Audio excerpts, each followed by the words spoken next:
गया, इसकी खुशी नहीं है। अरे भाई दिया उनके लिए, उनके लेवल का। चलिए आइए आप बेसिक शिक्षा पे पूछिए। खुशी होती जब लोगों के लिए करते। मैं मंत्री जी ये बताने का कष्ट करें कि आप कहते हैं सबका साथ, सबका विकास और सबका विश्वास। क्या है जो गरीब का बच्चा आज भी फर्श पर बैठ कर पढ़ रहा है उसको बराबर का दर्जा दिया जाएगा? अरे अंग्रेजी फर्श पे पढ़ो या जमीन पे पढ़ो, अंग्रेजी तो पढ़ाई एक सी होनी चाहिए। क्या सरकार पूरे प्राइमरी सेक्शन को ये करेगी, इंग्लिश स्कूलों में तब्दील करेगी? और मैं ये भी बताना चाहता हूँ और चैलेंज करना चाहता हूँ साहब कि 10 MLA उधर के 5 हमारे MLA जो हाई स्कूल इंटर की कॉपी देती है ना, उसमें 20% बच्चे पास नहीं होते, ये उसको कंप्यूटर में बढ़ाकर 80% कर देते। इस तरह की पढ़ाई करा रहे हैं। बच्चा पढ़ने को ज्यादा स्कूल में टीचर नहीं है। 6 महीने तक 2 महीने नहीं पढ़ाता प्राइमरी का टीचर, 2 महीने। ये सारे MLA आपके भी कहते हैं हमसे ये बात कि पढ़ाई ठप हो गई। और जब प्राइमरी न्यू ही कमजोर हो जाएगी बच्चे की तो फिर कैसे काम चलेगा? ठप हो गई पढ़ाई। अरे सबको जवाब देने के लिए मंत्री जी सक्षम है जवाब देने के लिए। पटवारियों का काम लिया जा रहा है शिक्षकों से। इस तरीके की पढ़ाई होती है और उनसे कहते हैं कि भाई वो लगाइए डिजिटल अटेंडेंस लगाइए।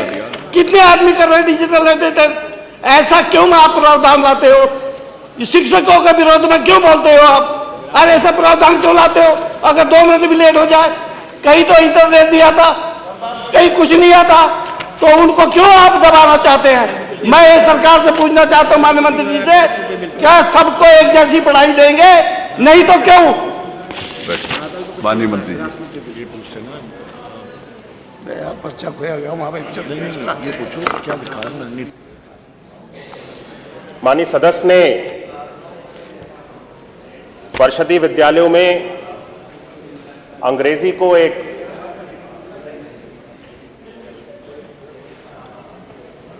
माध्यम शिक्षा का बनाने के लिए अपना प्रश्न उठाया है।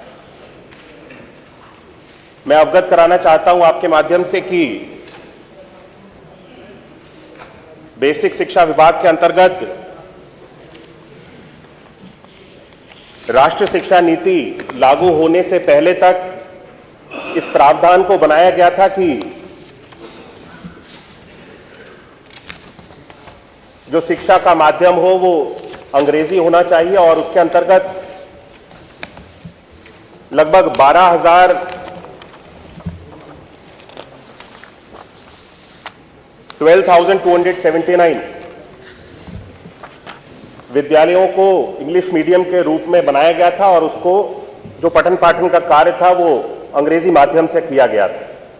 लेकिन उसके बाद जब से राष्ट्रीय शिक्षा नीति लागू की गई, राष्ट्रीय शिक्षा नीति लागू करने के बाद उसके अंतर्गत स्पष्ट किया गया कि जो शिक्षा का माध्यम होना चाहिए वो घर की भाषा, मातृभाषा, स्थानीय भाषा या क्षेत्रीय भाषा होना चाहिए। और इसको जब से हमने लागू किया है, उत्तर प्रदेश में जितने भी परिषदीय विद्यालय हैं, हर एक परिषदीय विद्यालय में इंग्लिश को एक सब्जेक्ट के रूप में हम बच्चों को पढ़ाते हैं। ऐसा नहीं है कि बच्चे अंग्रेजी की पढ़ाई नहीं पढ़ते हैं। हर एक क्लास में, हर एक बच्चे के कोर्स में इंग्लिश का जो सब्जेक्ट है वो इंक्लूडेड है और हर विद्यालय में इंग्लिश की जो कक्षाएं हैं वो कक्षाएं भी होती हैं। तो मैं स्पष्ट कर देना चाहता हूं कि बेसिक शिक्षा विभाग के अंतर्गत हम बच्चों के भविष्य के साथ में पूरी तरह से निगरानी बरत रहे हैं और उनको जो उचित और अच्छी शिक्षा की व्यवस्थाएं प्रदान की जा सकती है वो हर एक सुविधा हम प्रदान कर रहे हैं। माननीय सदस्य ने फर्नीचर के संबंध में भी प्रश्न उठाया और वे शायद भूल गए कि उनके समय में किसी भी विद्यालय को फर्नीचर की सुविधा के साथ में युक्त नहीं किया गया था। यह हमारी सरकार है जिसने ऑपरेशन कायाकल्प चलाया और उसके बाद में जो विद्यालयों की तस्वीर थी 2017 में, जर्जर विद्यालय थे और कोई भी मूलभूत सुविधा नहीं थी बच्चों के लिए विद्यालय में जाकर के पढ़ने के लिए।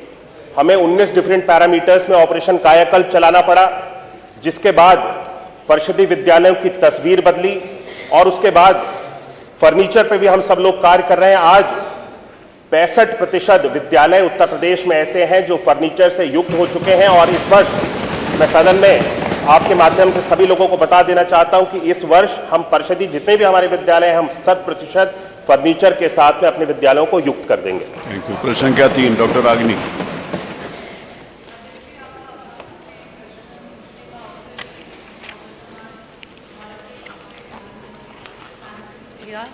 चौधरी चरण सिंह जी को